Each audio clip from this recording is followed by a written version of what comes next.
വണക്കം. +1 മോഡൽ എക്സാമിന് നിങ്ങളെ വെറുപ്പിച്ച, നിങ്ങളെ കുഴപ്പിച്ച കുറച്ച് ചോദ്യങ്ങളുണ്ട്. ആ ചോദ്യങ്ങളും അതിന്റെ ഉത്തരമാണ് നമ്മൾ ഈ ഒരു വീഡിയോയിൽ ഡിസ്കസ് ചെയ്യുന്നത്. ഈ ചോദ്യങ്ങൾ ഇനി നിങ്ങൾ ആവർത്തിച്ച് വന്നിട്ടുണ്ടെങ്കിൽ തെറ്റിക്കാൻ പാടില്ല. ആൻഡ് ഈ ഒരു കൺസെപ്റ്റ് കൃത്യമായിട്ട് മനസ്സിലാക്കിക്കണം മക്കളെ. നോക്കിക്കോ. First question in which the interval that f of x cos x increase from -1 to 0 എന്നാ.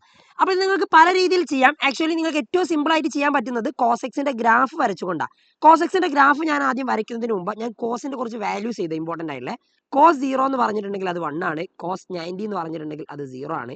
cos 180 cos പൈ എന്ന് പറഞ്ഞാൽ അത് -1 ആൻഡ് cos 270 അതായത് 3π/2 എന്ന് പറഞ്ഞിട്ടുണ്ടെങ്കിൽ ദാറ്റ് ഈസ് 0 ആണ്. ആൻഡ് cos 2π അതായത് 360 എന്ന് പറഞ്ഞിട്ടുണ്ടെങ്കിൽ അത് നമുക്ക് കിട്ടുക 1 തന്നെയാണ്. അപ്പൊ നോക്കിക്കോ. അപ്പൊ ഗ്രാഫ് വരയ്ക്കുക. നമ്മളിതാ ഗ്രാഫ് വരെ ഏകദേശം ഇങ്ങനെയാണ്. 0ൽ 1 ആയിരിക്കും വാല്യൂ വരിക. അപ്പൊ ഏകദേശം ഈ ഒരു ഗ്രാഫിന്റെ സ്ട്രക്ചർ വരിക ഇങ്ങനെയാണ്. അതായത് ഇവിടെ 1, ഇവിടെ -1. ഇവിടെ നമ്മൾ മാർക്ക് ചെയ്യുന്നത് കോസ് നോക്കണേ. കോസ് 90 0 ആണ്. അപ്പൊ ഇവിടെ പൈ ആൻഡ് ഇവിടെ ഇവിടെ π/2 ആൻഡ് ഇവിടെ മാർക്ക് ചെയ്യുന്നത് പൈ ആൻഡ് ഇവിടെ മാർക്ക് ചെയ്യുന്നത് 3π/2. കൃത്യമാണല്ലോ, ക്ലിയർ ആണ്, ഒരു പ്രശ്നമില്ല. ചോദ്യം ഇതായിരുന്നു, -1 നിന്ന് 0ലേക്ക് ഇൻക്രീസ് ചെയ്യുന്ന ഇന്റർവെൽ ഏത്? അപ്പൊ നോക്കിക്കേടാ, -1 നിന്ന് 0ലേക്ക് ഇവിടെയാണ് -1 ഉള്ളത്. -1 നിന്ന് 0ലേക്ക് ഇൻക്രീസ് ചെയ്യുകയാണെങ്കിൽ ഇതാ ഈ ഇന്റർവെൽ അല്ലേ. അപ്പൊ ഇത് എവിടെ മുതൽ എവിടെ വരെയാണ്? കൃത്യമായിട്ട് നമുക്ക് നോക്കിയാൽ മനസ്സിലാവും. ഇത് പൈ മുതൽ ആൻഡ് 3π/2 വരെ. അപ്പൊ നിങ്ങളുടെ ആൻസർ എന്ന് പറയുന്നത് ക്ലോസ്ഡ് ഇന്റർവെൽ പൈ ടു 3π/2. ഇതായിരുന്നു ആ ഒരു ചോദ്യത്തിന്റെ ആൻസർ. വളരെ സിമ്പിൾ ആയിട്ടുള്ള ചോദ്യമാണ്. അപ്പൊ ഗ്രാഫുകളെ പറ്റിയും അതിന്റെ വാല്യൂസിനെ പറ്റിയും നിങ്ങൾക്ക് കൃത്യമായിട്ടുള്ള ഒരു ഐഡിയ വേണം. Easy, ready. അടുത്തൊരു ക്വസ്റ്റ്യൻ എന്താ? ലിമിറ്റ് എന്ന് പറഞ്ഞാൽ limit x tends to 0 1 - cos x sin x. നിങ്ങൾക്ക് 2-3 രീതിയിൽ ചെയ്യാം. നിങ്ങൾ ട്രിഗണോമെട്രിക് ഐഡന്റിറ്റീസ് വെച്ചുകൊണ്ട് വളരെ ഈസി ആയിട്ട് ചെയ്യാൻ പറ്റിയൊരു മെത്തേഡാണ് ഞാൻ പറയുന്നത്, ശ്രദ്ധിച്ചോ. നമ്മൾ cos 2x is equal to 1 - 2 sin square x എന്ന് എഴുതാറുണ്ട്. അതേപോലെ തന്നെ cos x ആണെങ്കിൽ അതിനെ നമ്മൾ 1 - 2 sin square x/2 എന്ന് എഴുതാറുണ്ട്. ഓക്കെ ആണ്. ഇനി ഇവിടെ 1 - cos x ഉള്ളത് നമുക്ക് റീപ്ലേസ് ചെയ്യാം. -2 sin square x/2 ലെഫ്റ്റിലേക്ക് പോയാൽ 2 sin square x/2 is equal to നമുക്ക് എഴുതാൻ പറ്റും. ഈ cos x റൈറ്റിലേക്ക് വന്നാൽ 1 - cos x. അപ്പൊ ഈ 1 - cos x പകരം നമ്മൾ 2 sin square x/2 എന്ന് എടുക്കുന്നു. അതേപോലെ തന്നെ നമുക്ക് അറിയാവുന്നതാണ് sin 2x ആണെങ്കിൽ 2 sin x cos x. ഇത് നമ്മൾ പഠിച്ചതല്ലേ. ഇതേപോലെ തന്നെ ഹാഫ് ആംഗിൾ ഫോർമുല ആണെങ്കിൽ sin x എന്താ? 2 sin x/2 cos x/2. അപ്പൊ നിങ്ങൾ നോക്കിക്കേ, നമ്മൾ അടുത്തത് റീപ്ലേസ് ചെയ്യാൻ പോകുന്നത് sin x പകരം 2 sin x/2 cos x/2. അങ്ങനെയാണെങ്കിൽ നിങ്ങളുടെ ഈ ഫംഗ്ഷന് ലിമിറ്റ് ഫൈൻഡ് ചെയ്യുമ്പോൾ നമ്മൾ മാറ്റി എഴുതുന്നത് ഇങ്ങനെയാണ്.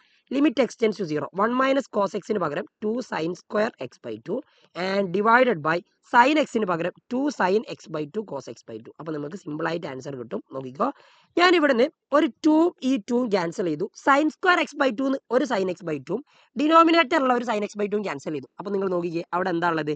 sin x/2 cos x/2. അതായത് നമുക്ക് മാറ്റിയിട്ട് limit x tends to 0 sin x/2 cos x/2 എന്ന് പറഞ്ഞാൽ ദാറ്റ് ഈസ് tan x/2. അപ്പൊ tan x/2 എന്ന് എഴുതാം. ഇനി നിങ്ങൾ ധൈര്യമായിട്ട് നമ്മൾ സാധാ ചെയ്യുന്ന പോലെ x ന് 0 കൊടുത്തു നോക്കുക. അപ്പൊ നിങ്ങളുടെ ആൻസർ tan 0/2. tan 0/2 എന്ന് പറഞ്ഞാൽ tan 0. tan 0ന്റെ വാല്യൂ എത്രയാ? അത് 0 ആണ്. അപ്പൊ ഇതിന്റെ ആൻസർ എന്താ? 0. വേറെ രീതിയിൽ നിങ്ങൾക്ക് ചെയ്യാം.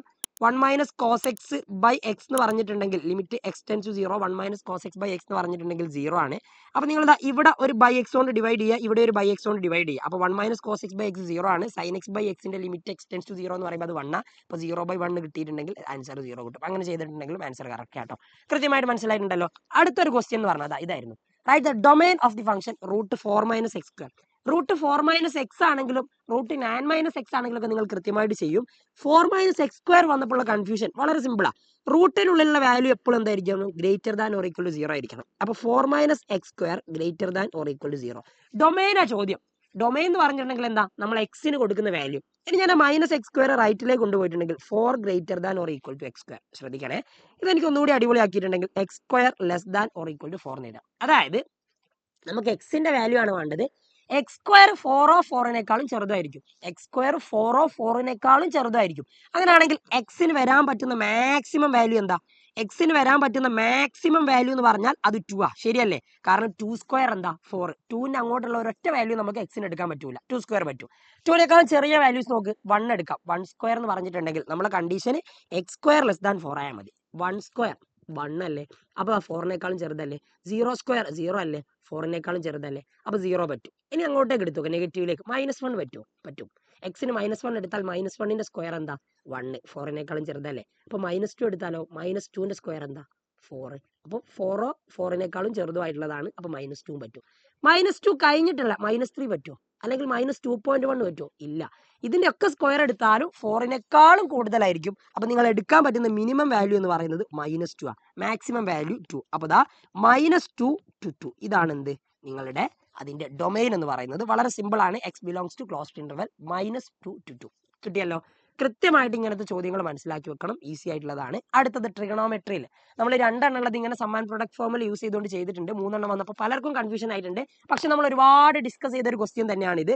ആൻഡ് ഇതെങ്ങനെയായിരുന്നു സാർ ചെയ്യുക? വളരെ ഈസി ആയിട്ട് ഞാൻ ഇതിനൊന്ന് മാറ്റിയിട്ട് cos 4x 3x അല്ല, ഞാൻ ആദ്യം cos 2x എഴുതുന്നു പ്ലസ് cos 3x മാറ്റി എഴുതുന്നു all divided by sin 4x. അതേപോലെ ഡിനോമിനേറ്ററിൽ ആ ഒരു ചേഞ്ച് വരുത്താണ് sin 2x plus sin 3x. ഇനി കൃത്യമായിട്ട് ശ്രദ്ധിച്ചോ, നമ്മൾ ഫസ്റ്റ് ഉള്ളത് ഈ രണ്ടെണ്ണം മാത്രം ഞാൻ നമ്മുടെ CD ഫോർമുല അല്ലെങ്കിൽ product sum and product formula use ചെയ്തുകൊണ്ട് മാറ്റി എഴുതാൻ പോവാണ്. അപ്പോൾ ശ്രദ്ധിച്ചോ, അപ്പോൾ എങ്ങനെയാണ് നമ്മുടെ ആൻസർ വരിക എന്നുള്ളത് നോക്കാം. Equal to first cos x plus cos y അല്ലേ? cos x plus cos y ആണെങ്കിൽ നമുക്ക് അതിനെ എങ്ങനെ ഡിഫൈൻ ചെയ്യാം? സോറി, അങ്ങനെ എക്സ്പാൻഡ് ചെയ്യാം. cos x plus cos y 2 cos x plus y by 2 cos x minus y by 2. അതായത് 2 cos എക്സിന് പകരം 4x കൊടുക്കുക, വൈക്ക് പകരം 2x കൊടുക്കുക. അപ്പോൾ 2 cos x plus y by 2 അതായത് 4x പ്ലസ് 2x ബൈ 2. അതേപോലെ തന്നെ cos x minus y by 2 4x minus 2x by 2. ഇനി നോക്കിക്കുക, അടുത്തത് ഒരു പ്ലസ് cos 3x കൂടി ഉണ്ടല്ലോ. പ്ലസ് cos 3x കൂടി ഉണ്ട് ഡിനോമിനേറ്ററിൽ. നമുക്ക് അതേപോലെ ഇതിനെ ഞാൻ sin x plus sin y എന്ന് പറഞ്ഞ ഫോമിലാക്കി. അങ്ങനെയാണ് sin x plus sin y expand ചെയ്താൽ നമുക്ക് എന്താ കിട്ടുക? 2 sin x plus y by 2 4x plus 2x by 2. അതേപോലെ തന്നെ cos x minus y by 2 4x minus 2x by 2 all divided by ഇട്ടിട്ടുണ്ട്. പ്ലസ് അടുത്തത് എന്താ? ഒരു sin 3x കൂടി ഉണ്ട് കേട്ടോ. അപ്പോൾ കൃത്യമായിട്ട് ശ്രദ്ധിച്ചു ആൻസറിലേക്ക് എത്താൻ പറ്റി. ഇതാ നോക്ക്, 2 cos 4x plus 2x 6xന്റെ half 3x. അപ്പോൾ cos 3x പ്ലസ് പ്ലസ് ഇല്ല, cos 4x മൈനസ് 2x എന്ന് പറഞ്ഞാൽ 2x 2xന്റെ ഹാഫ് cos x. x ആണ്, അപ്പോൾ cos x പ്ലസ് ഇവിടെ നമ്മൾ എന്ത് ചെയ്തു? ഒരു cos 3x കൂടി ഇടുന്നു. So and all divided by ഡിനോമിനേറ്ററിൽ നോക്കിക്കേ 2 sin 4x plus 2x 6xന്റെ half 3x. അപ്പോൾ 2 sin 3x. അതേപോലെ തന്നെ cos 4x മൈനസ് 2x 2xന്റെ ഹാഫ് x. അപ്പോൾ cos x plus sin 3x. ഇനി നോക്കിക്കുക, സംഭവം സിമ്പിളാണ്. ഞാൻ ഇവിടുന്ന് ഒരു cos 3x cos 3x common എടുക്കുന്നു. ഇവിടെ കോമൺ ആയിട്ടുള്ളത് sin 3x ആണ്, ഇവിടെ sin 3x ഉണ്ട്. അപ്പോൾ അത് കോമൺ എടുക്കാൻ പോവാം. ന്യൂമറേറ്ററിന് cos 3x കോമൺ എടുത്താൽ അതിന്റെ കൂടെ ഒരു 2 ഉണ്ട് ആൻഡ് ഒരു cos x ഉണ്ട്. അപ്പോൾ 2 cos x പ്ലസ് 1. ആൻഡ് ഇവിടെ നിന്ന് cos 3x കോമൺ എടുത്താൽ പിന്നെ അവിടെ ബാക്കി 1 അല്ലേ ഉണ്ടാവുക. അപ്പോൾ 1 ഓൾ ഡിവൈഡഡ് ബൈ. ഇനി ഇവിടുന്ന് sin 3x ഇവിടുന്ന് sin 3x കോമൺ എടുക്കുന്നു. അപ്പോൾ ബാക്കി ഉണ്ടാവുക sin 3xനെ കോമൺ എടുത്ത് കഴിഞ്ഞിട്ടുണ്ടെങ്കിൽ 2 cos x അവിടെയും ബാക്കി ഉണ്ടാവും. ആൻഡ് ഈ sin x നിന്ന് ഞാൻ sin 3x നിന്ന് sin 3x കോമൺ എടുത്തിട്ടുണ്ടെങ്കിൽ 1 ബാക്കി ഉണ്ടാവും. ഇനി ശ്രദ്ധിച്ചോ, ഇതാ 2 cos x plus 1 2 cos x plus 1 cancel. അപ്പോൾ cos 3x by sin 3x. Answer എന്താ വരിക? cos 3x by sin 3x എന്ന് പറഞ്ഞിട്ടുണ്ടെങ്കിൽ ദാറ്റ് ഈസ് cot 3x. ഇത്രയേ ഉള്ളായിരുന്നു അത് പ്രൂവ് ചെയ്യാൻ. ഇങ്ങനത്തെ ചോദ്യങ്ങൾ വന്നിട്ടുണ്ടെങ്കിൽ കൃത്യമായിട്ട് നിങ്ങൾക്ക് ചെയ്യാൻ പറ്റണം. റെഡി? ആൻഡ് സ്ട്രെയിറ്റ് ലൈൻസിൽ നിന്ന് നിങ്ങൾ എല്ലാവരും ബുദ്ധിമുട്ടാണെന്ന് പറഞ്ഞു, പക്ഷേ വലിയ ബുദ്ധിമുട്ടൊന്നുമില്ലാതെ ഈസി ആയിട്ട് ചെയ്യാൻ പറ്റിയ ഒരു ക്വസ്റ്റ്യൻ ആണ്. സിമ്പിൾ ആയിട്ട് ചെയ്യാൻ പറ്റും. നോക്കിക്കോ, find the slope of L1. L1 എന്ന് പറയുന്ന ലൈനിന്റെ സ്ലോപ്പ് അത് ഈസി ആണല്ലോ. m equal to tan θ. നിങ്ങൾക്ക് ആ ലൈന് ആക്സിസുമായിട്ട് ഉണ്ടാക്കുന്ന ആംഗിൾ തന്നിട്ടുണ്ട് 30 ആണ്. അപ്പോൾ tan 30 എന്ന് പറഞ്ഞിട്ടുണ്ടെങ്കിൽ 1/√3. 1/√3 ആണ് ഫസ്റ്റ് ക്വസ്റ്റ്യൻ ആൻസർ. സിമ്പിൾ. രണ്ടാമത്തെ question answer find the equation of L1. അപ്പോൾ ഇക്വേഷൻ ഓഫ് L1 കിട്ടണമെങ്കിൽ ഇതിന്റെ സ്ലോപ്പ് m1 ഈക്വൽ ടു 1/√3 കിട്ടിയിട്ടുണ്ട്. ഇത് പാസ് ചെയ്യുന്ന ഒരു പോയിന്റ് കൂടി കിട്ടിയാൽ മതി. ഇത് ഒറിജിനൽ കൂടിയല്ലേ പാസ് ചെയ്യുന്നത്. അത് നിങ്ങൾക്കൊക്കെ പലപ്പോഴും കൺഫ്യൂഷൻ ഉണ്ടാക്കിയിട്ടുണ്ടാവും. ആ പോയിന്റ് ഏതെന്ന് ഐഡന്റിഫൈ ചെയ്യാൻ പറ്റിയിട്ടില്ല. സിമ്പിൾ, 0 0. അങ്ങനെയാണ് നമ്മുടെ ഇക്വേഷൻ എങ്ങനെയാണ് നമ്മൾ സാധാരണ രീതിയിൽ എഴുതുക? y minus y1 is equal to m into x minus x1. ഒരു പോയിന്റ് സ്ലോപ്പ് കിട്ടിയാൽ പോരെ. അപ്പോൾ ഇതാണ് നിങ്ങളുടെ x1 ഉം y1 ഉം. അപ്പോൾ നോക്കടാ, y minus 0 is equal to 1/√3 into x minus x1 ഉം 0. അതായത് y ഈക്വൽ ടു 1/√3 x എന്ന് വരും. ഇതൊന്നും ഞാൻ ഇങ്ങോട്ടേക്ക് എടുത്തിട്ടുണ്ടെങ്കിൽ √3 y ഈക്വൽ ടു x എന്ന് വരും. ഓക്കെ ആണ്. ഈ √3y റൈറ്റിലേക്ക് പോയിട്ടുണ്ടെങ്കിൽ X minus √3y equal to 0 എന്ന് എഴുതാം. ഇതാണ് എന്ത് നിങ്ങളുടെ രണ്ടാമത്തെ ലൈൻ്റെ ഇക്വേഷൻ. സിമ്പിൾ ആയിട്ടുള്ള ചോദ്യം. അടുത്തത് find the equation of L2. അതിന് നിങ്ങൾക്ക് ക്വസ്റ്റ്യൻ ആദ്യം തന്ന condition L2 is perpendicular to the line L1. ഈ രണ്ട് ലൈനും പെർപെൻഡിക്കുലർ ആണെങ്കിൽ ഇതിന്റെ സ്ലോപ്പ് m2 അല്ലേ. m1 m2 എന്തായിരിക്കും? -1 ആയിരിക്കും. രണ്ട് ലൈൻ പെർപെൻഡിക്കുലർ ആണെങ്കിൽ സ്ലോപ്പിന്റെ പ്രൊഡക്റ്റ് ദാറ്റ് ഈസ് -1 സാർ. അങ്ങനെയാണെങ്കിൽ ഇവിടെ നിങ്ങൾക്ക് m1 1/√3 എന്ന് അറിയാം. അപ്പോൾ 1/√3 ഇൻറ്റു m2 ഈക്വൽ ടു -1. അപ്പോൾ m2 എന്തായിരിക്കും? r/√3 അങ്ങോട്ട് പോയിട്ടുണ്ടെങ്കിൽ -√3 എന്ന് കിട്ടും. -1 ഇൻറ്റു √3 -√3. ഇനി അത് പാസ് ചെയ്യുന്ന ഒരു പോയിന്റ് കൂടി കിട്ടിയാൽ നിങ്ങൾക്ക് അത് ലൈൻ്റെ ഇക്വേഷൻ ഫൈൻഡ് ചെയ്തൂടെ? നോക്ക്, ഇത് 4ൽ കൂടെ പാസ് ചെയ്യുന്നുണ്ട്. എക്സ് ആക്സിലെ പോയിന്റ് ആയതുകൊണ്ട് ഇത് എന്താ?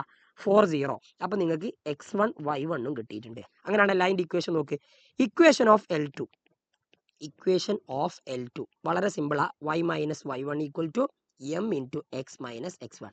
വൈ മൈനസ് y1 ആയിട്ട് അവിടെ എടുത്തത് എത്രയാ 0 ഈക്വൽ ടു എം എന്ന് പറഞ്ഞാൽ -√3 എക്സ് മൈനസ് എക്സ് വൺ ആയിട്ടുള്ളത് 4. അങ്ങനെയാണെങ്കിൽ ഇതാ നോക്ക് ആൻസർ നോക്ക് y ഈക്വൽ ടു -√3x മൈനസും മൈനസും പ്ലസ് ആയി അപ്പോൾ +4√3. ഇനി ഇത് ഞാൻ ലെഫ്റ്റിലേക്ക് എടുത്തിട്ടുണ്ടെങ്കിൽ -√3x ലെഫ്റ്റിലേക്ക് വന്നാൽ +√3x അവിടെ ഒരു +y ഉണ്ട്. ഈ +4√3 ലെഫ്റ്റിലേക്ക് വന്നാൽ -√3 -4√3 അപ്പോൾ ഈക്വൽ ടു എന്തായിരിക്കും 0. ഇതാണ് എന്ത് രണ്ടാമത്തെ ലൈൻ ഇക്വേഷൻ. സെറ്റ് ആണല്ലോ. അപ്പൊ ഇങ്ങനത്തെ ചോദ്യങ്ങളും ഇങ്ങനത്തെ ഒരുപാട് നിങ്ങൾക്ക് എക്സാമിന് നിങ്ങളെ കുഴപ്പിക്കാൻ പോകുന്ന ചോദ്യങ്ങളൊക്കെ നമ്മൾ എന്ത് ചെയ്യും ഇന്നത്തെ ലൈവിൽ ഡിസ്കസ് ചെയ്യും. ആ ലൈവിന്റെ ലിങ്ക് നിങ്ങൾക്ക് കമന്റ് ബോക്സിൽ കാണാം. അപ്പോൾ ഫ്രണ്ട്സിനൊക്കെ കൂട്ടി വന്നോ ആൻഡ് ഈ ചോദ്യങ്ങളൊക്കെ ഒന്ന് കൃത്യമായിട്ട് നോക്കിയിട്ട് പോകണം കേട്ടോ. അപ്പോൾ സെറ്റ്. അപ്പോൾ ലൈവ് കാണാം. ബൈ.